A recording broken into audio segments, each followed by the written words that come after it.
На 14 години аз изнасям пред една църква с лекция. Има ли Бог? Ако беше се родил преди 2000 години, щеше да бъде пророк. Ако живееше през средните векове, еретик. И ако беше съвременник на Паисий, велик възрожденец. Когато те са искали смъртна присъда, предназначението ми се е надсмивало.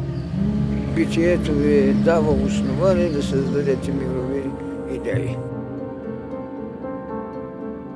Не дали ще се качеш. Въпросът е да се върнеш и да донесеш. Наистина хората не могат да разберат какво значи да раждаш. Не могат да разберат, че може да си бременна от хилядилетия. Нямам съмнение в това, което знае. То не е от книга.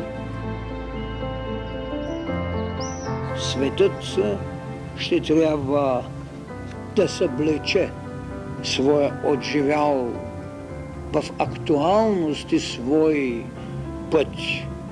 Човекът и битката за човека привърши.